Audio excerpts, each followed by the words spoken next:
Kevin spearheaded the reform legislation. The changes he passed cut Kevin's legal business in half. This is a kind of integrity and courage that you get with Kevin Mannix. He saw a problem that needed fixing, and he fixed it the right way. He didn't worry about the personal cost to him and his family. Kevin Mannix is the kind of leader we can trust as governor of Oregon. Catherine Bell, new celebrity boxing, and Tom Cruise next PT.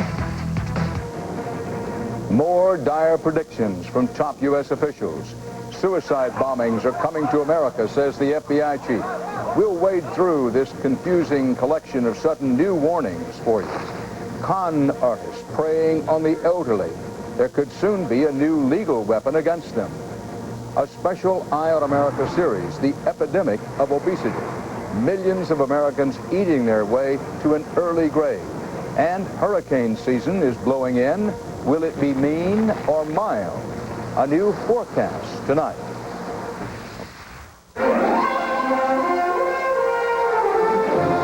This is the CBS Evening News with Dan Rather reporting from CBS News headquarters in New York. Good evening. Suddenly there's a flurry of government warnings about more suicide attacks against this country and its people. They are vague about times and places, but the warnings are coming in waves now, and they come as leaders of U.S. intelligence agencies, the FBI, and in some cases President Bush, are facing new questions about possible missed opportunities to alert the public before the September 11th terror attacks. CBS's Jim Stewart begins our coverage. FBI Director Robert Mueller is the latest administration official to warn of an approaching terrorist attack on the U.S., suggesting today it might take the form of individual suicide bombers like the one who blew himself up at this Israeli fruit market over the weekend. Vice President Dick Cheney made the same prediction Sunday. I think there's a real possibility that we may see that kind of thing here or in other open societies. But Mueller went further, suggesting that because al-Qaeda recruits have proven so fanatic, penetrating the organization was difficult, and he was not optimistic about preventing future suicide attacks. And while shopping malls, apartments, and public buildings have all been mentioned as targets, one U.S. official told CBS News the administration's greatest fears still center around commercial aviation. Specifically, the possibility a suicide bomber would check a suitcase with a bomb inside aboard a domestic flight. Airlines are rushing to obey a congressional order that they inspect all baggage, both hand-carried and checked, but are not expected to fully comply until the end of the year. Meanwhile, officials describe the latest threat warning as a product of communications intercepts, including internet chatter, hard intelligence retrieved from Afghanistan, and the results of prisoner interrogation. One official cautioned, however, that the al-Qaeda prisoners being held at the naval base in Guantanamo Bay, Cuba, were low-level and did not know enough operational detail to be helpful. Also today, pressure grew on the FBI to share more about a memo written last year warning that Osama bin Laden may be sending students to U.S. flight schools. It now turns out that while the FBI never shared the memo with the CIA last year, it did run all the names in that memo through the agency last year. And officials insist that although some of the Phoenix students are still under investigation for possible connections to people associated with other terrorist groups, none has been found to have al-Qaeda connections. Dan? Jim Stewart in Washington. Sharing of intelligence about terrorist threats is a hot issue now in Washington, with Congress still promising to eventually investigate intelligence failures and saying that it wants to know more about what the president knows, what he knew, and why more preventive measures were not taken before 9/11. CBS's John Roberts has that part of the story tonight from the White House. Good evening, John. Good evening, Dan. The White House has pledged to cooperate with a joint investigation by the House and Senate Intelligence Committees, but those committees aren't yet satisfied, complaining there are still a couple of key issues that need to be worked out. First among them, a lack of cooperation by the FBI and CIA on sensitive information.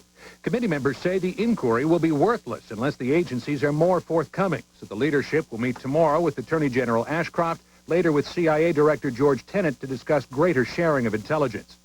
Committee staffers already have the FBI's Phoenix memo on hijackers learning to fly, and they have been read parts of the president's August 6th briefing regarding the possibility of al-Qaeda hijackings. But the White House, claiming it would set a troubling precedent, refuses to make a hard copy of that document widely available.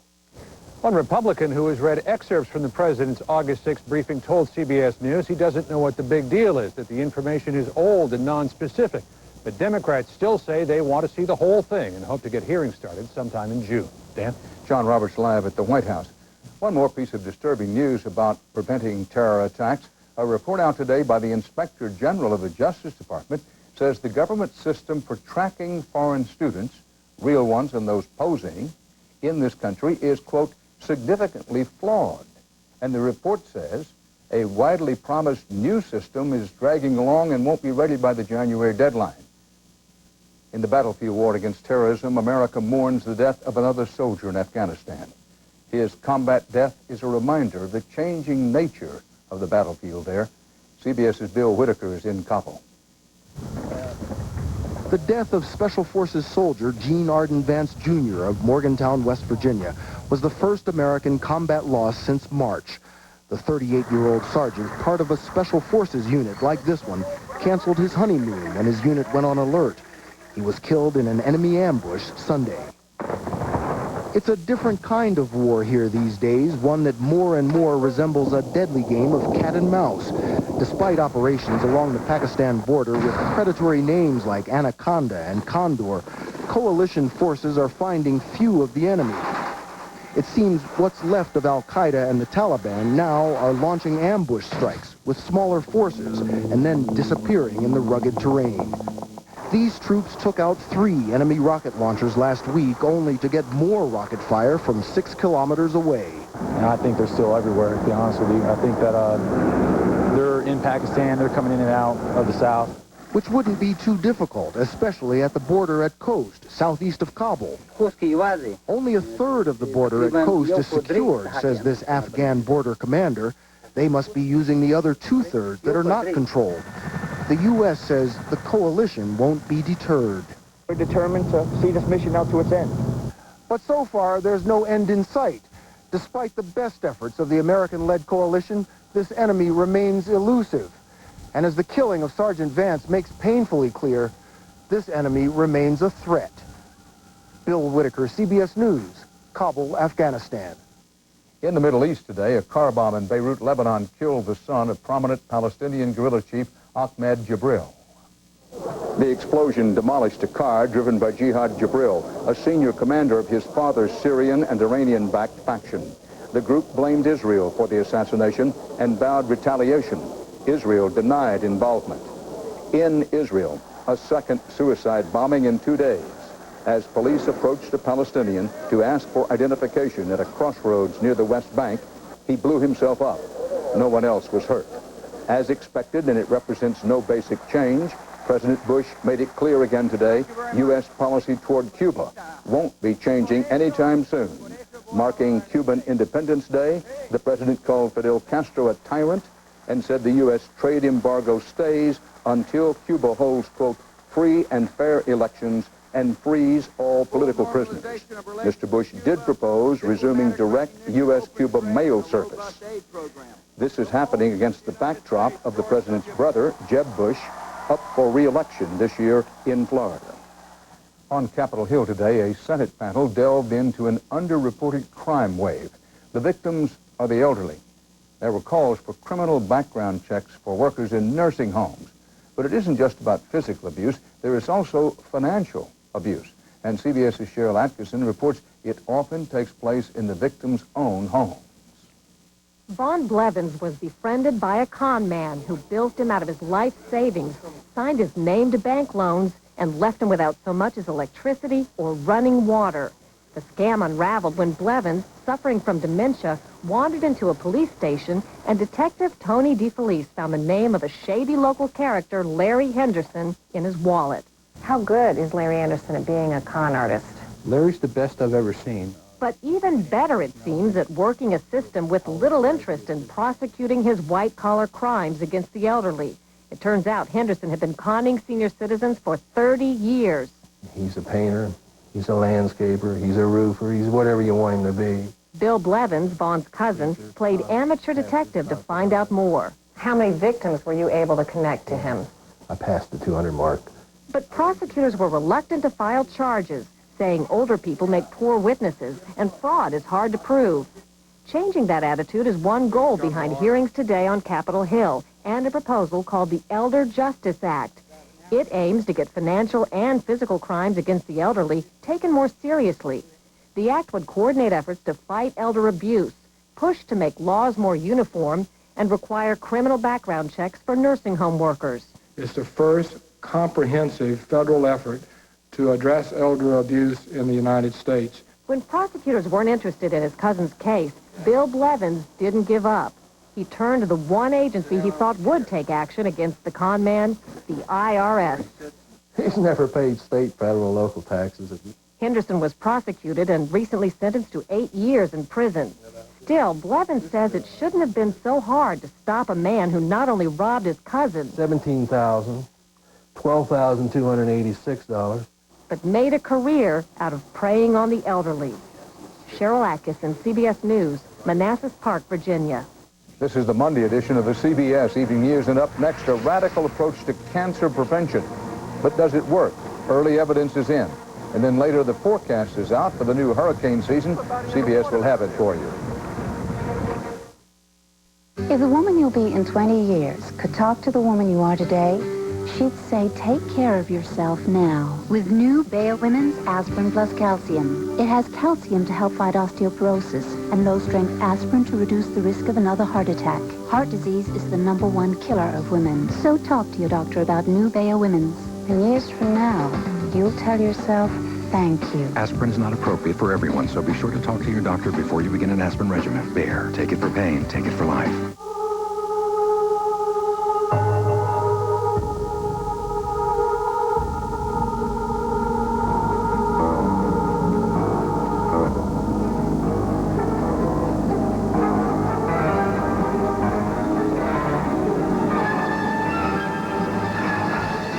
They're everywhere.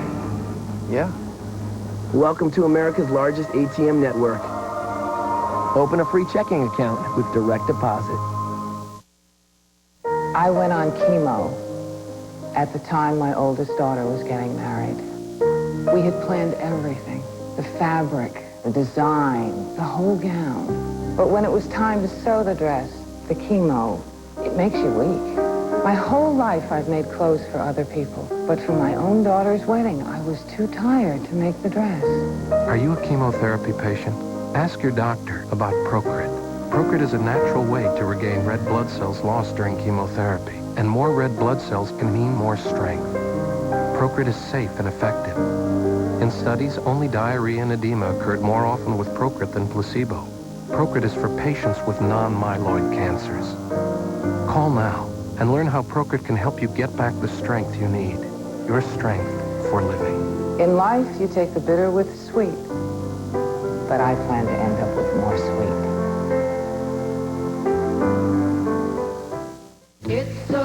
You'll love Ziploc Easy Zipper. Just easy zipper it, and you know it's closed. Ziploc Easy Zipper. Easy open, easy close. Easy zipper. I quit. I quit. It's time to quit. Quit the cycle of irregularity with Metamucil Daily Fiber Therapy. I quit for good. And you can, too. Metamucil Daily Fiber Therapy. Get regular, stay regular. There's progress tonight on two fronts in the battle against cancer. Researchers say Gleevec, the revolutionary treatment in a pill, is living up to its early promise. Gleevec greatly improves survival rates for those treated with it immediately for a type of leukemia. Two other studies out tonight are cited as the first hard evidence that a drastic cancer prevention option works for women at high genetic risk of breast and ovarian cancers. CBS's Bobby Harley has our report on that. Teresa Grenier has seen her share of cancer. 2 aunts had breast cancer. Her grandmother died from the disease. Her sister was diagnosed at age 24.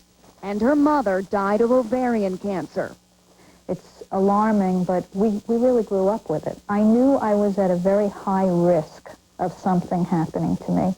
That made her a perfect candidate for a genetic test, which found she had a gene mutation that causes cancer. Her doctor suggested a radical procedure, remove her ovaries to try to prevent the onset of cancer. The nation's top oncologists meeting here in Orlando have found taking this drastic measure for women at such high risk can reduce their chances of developing ovarian and breast cancer by as much as 75%. Most ovarian cancers are found at an advanced stage when they're less likely to be cured. Researchers studied two groups of women at high risk. 18% of those who did not have the surgery developed cancer. Only 4% in the other group did. Doctors say the drawback is for women who want children later in life. For a woman who wants to have babies, it's important for her to have her babies, and then when she's sure that she's completed childbearing as part of her plans for her life, at that time she should strongly consider removing the ovaries. For Teresa Grenier, the experimental procedure did more than prevent cancer. It found it. Early-stage ovarian cancer. That whole process saved my life. And improved her chances of not going down the same path as her mother. Bobby Harley, CBS News, Orlando. A government study out tonight finds that millions of older men may not need to get an annual PSA test, the blood test that screens for prostate cancer. This study suggests that men who have low readings on their PSA test only need to get checked every 2 years or possibly even 5 years. Every state now has some kind of law that makes convicted sex offenders register when they return to society so the public can know their whereabouts. Today, the U.S. Supreme Court agreed to decide whether states may list sex offenders without first assessing their future risk to the public.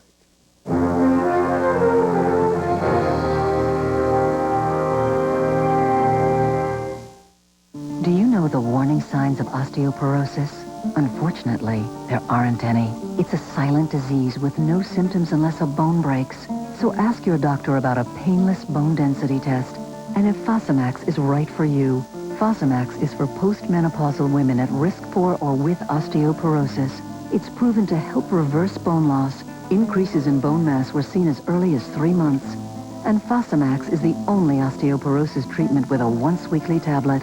You should not use Fosamax if you have certain disorders of the esophagus, are unable to stand or sit upright for 30 minutes, have severe kidney disease or low blood calcium. Use with caution if you have stomach or digestive problems. Stop taking Fosamax and tell your doctor if you develop new or worsening heartburn, difficult or painful swallowing, or chest pain, because these may be signs of serious upper digestive problems. 1 pill a week can help reverse bone loss and strengthen bone. Discover Fosamax once weekly, proven to help reverse bone loss. Our cover girl on her wedding day said, "I won't wear lipstick that wears away." Outlast goes 8 hours without reapplying. From kiss to cake, there's no denying. 34 shades, no reapplying. Outlast lip color from Easy Breezy Beautiful Cover Girl.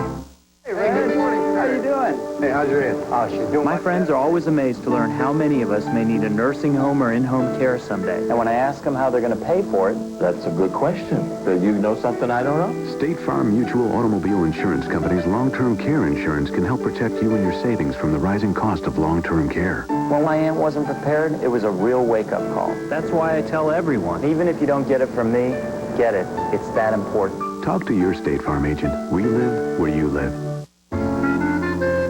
Around here, my kids will eat almost anything if it's topped with cheese. The folks at Kraft knew that. They've created a bunch of new ranch dressings with real Kraft cheese. Oh, Mama. Like I said, around here, the dressing is Kraft. If you can unlock the secrets of nature, you can find miracles. At DuPont, we've been finding them for 200 years now. Miracles that protect us from fire, and bullets, and injuries. Miracles that will take us to a healthier, safer world. DuPont, the miracles of science. The U.S. economic recovery may be heading for a bump in the road. The index of leading indicators is down for the first time in 7 months. That news and new concern about possible terror attacks being talked about with the government sent stock prices lower, a triple-digit loss for the Dow. On the Weather Watch, the Atlantic hurricane season is coming up fast. It officially begins June 1st. CBS's Jim Axelrod has the new forecast from the hurricane experts. When it comes to hurricanes, good luck often beats good forecasting. In the last couple of years, the U.S. has had plenty of both. We've been very, very lucky the last 2 years. We've had well above the average number of storms and hurricanes, but we haven't had any hurricanes to strike the United States. This could be the year that ends. Forecasters say there's an 80% chance of normal or above normal activity.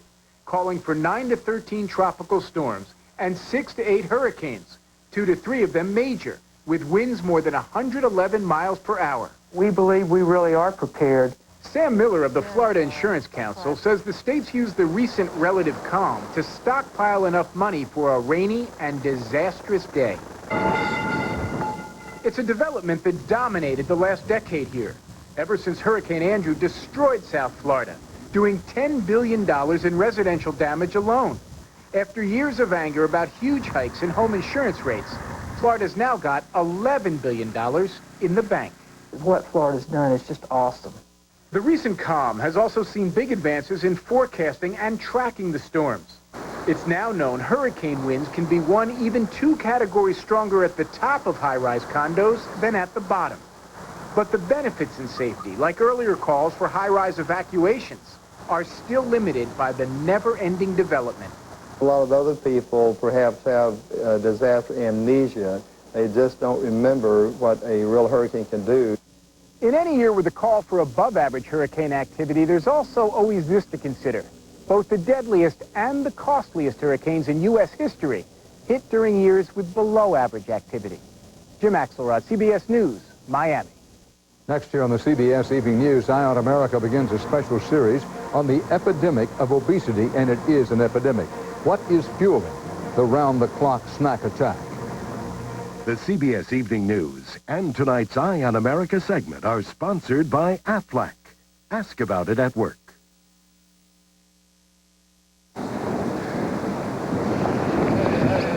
Ooh, scary. Yeah, and I bet they didn't have that insurance back then. What? Aflac. It gives your mommy money if she's sick and can't work. What does? Yeah, Aflac. Pay attention. To what? Aflac. Aflac. Ask about it at work.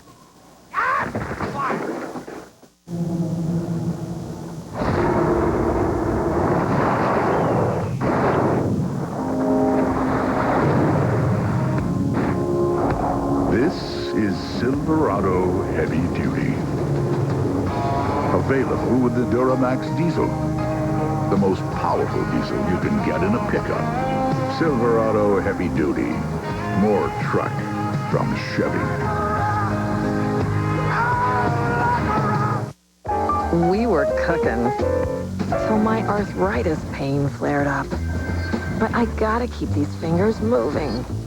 So I took control with Advil. Doctors know that nothing, not Tylenol, not Aleve, nothing's proven stronger or lasts longer than Advil. It really works. And Advil's gentle on my stomach, too. We sure got the joint jumping again. You have the strength to get rid of pain. Take control. Take Advil.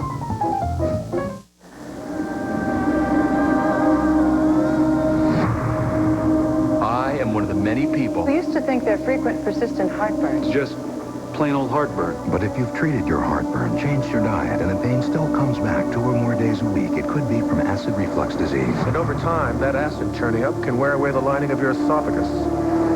I didn't know. I didn't know. I didn't know. Today, there's a purple pill called Nexium from the makers of Prilosec. For many people, 1 prescription Nexium a day means complete 24 hours. day and night heartburn relief.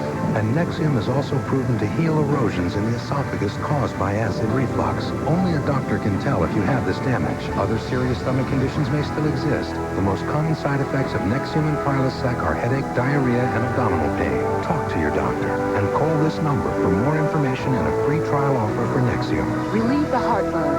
Heal the damage. It's possible with today's purple pill called Nexium. An out-of-state company wants to tap into a precious Oregon resource so they can ship the power out of state. The story at 6. In tonight's Eye on America, CBS begins a series of reports on this country's weight problem. There is a dangerous epidemic of obesity. In a new survey about improving their diets, 38% of Americans said they're already doing it, 30% said they know they should but are not, and 32% said don't bother me. CBS's Elizabeth Callerton looks tonight at America's culture of food that's fast, fatty, and fatal. Maria Signorello has something in common with an astonishing 61% of Americans today, she's overweight. I was 9 years old when I first realized I was fat. Portion control. What else? What followed was a lifetime of diets. Was it challenging for you Mother's Day with the food? Her latest efforts at Weight Watchers are paying off. 14.5 pounds. And it's how many weeks? In about 10 weeks. But losing weight is the exception, not the rule for most Americans in what has become an epic struggle to fend off fat. When did we get so fat, and why? Some trace it back to the Industrial Revolution, followed by automation and automobiles, making us less active. Others say the current crisis started in the 1970s, when women joined the workforce in droves, making processed convenience foods a necessity.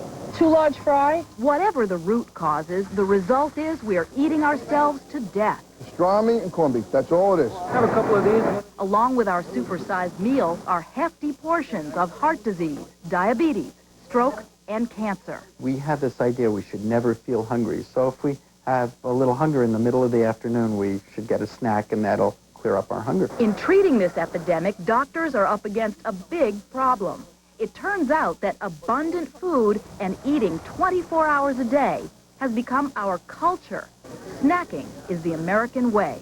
It's considered perfectly appropriate to have kids drinking soft drinks, to have people eating on the streets, in the subways, on buses, in bookstores. Any place that you can think of where food could be served, food is served. It's feeding us and feeding a healthy economy. There's great profitability in making Americans overweight and also having them continually trying to lose weight. The food industry is being painted as the villain. Critics cite a whopping $33 billion a year spent on ads like this one. It's good to be full. But food manufacturers say they are only heeding the call of consumers, and our lack of activity is also to blame. I don't think we can focus just on food. We really have to look at calories in and calories out. We can't force consumers to eat or not to eat. They really ultimately make that choice themselves. I was going to mention vegetables. Maria Signorello has made a choice. The key ingredient in her weight loss program this time is a single-minded obsession. In this culture of food, she says, it's the only way. I think it's impossible without a certain type of resolve that I've had it. I won't let anyone else talk me into another morsel of food that I don't want to eat. 14.4 total for you. Yes. If only it were so easy. In Queens, New York, I'm Elizabeth Caledon for Eye on America. This series on America's weight problem will continue tomorrow. The epidemic of overweight children risking a lifetime of health problems. Then on Wednesday, the latest medical treatments for obesity. And later in the week, another health risk, unfastened seat belts. Police are cracking down. CBS will report to you about it. And that's part of our world tonight. I'll be back with a Monday edition of 48 Hours, and Bill Legatuda is here with a preview. Out here is where Mickey Thompson became the fastest man on Earth. Then he and his wife were murdered. 14 years later, you won't believe who's been arrested. On the ground. Murder in the fast lane. Later on 48 Hours. So until 48 Hours at 9 Central tonight, Dan Rather reporting for the CBS Evening News. Have a good evening. For news 24 hours a day, go to cbsnews.com. AOL keyword CBS News.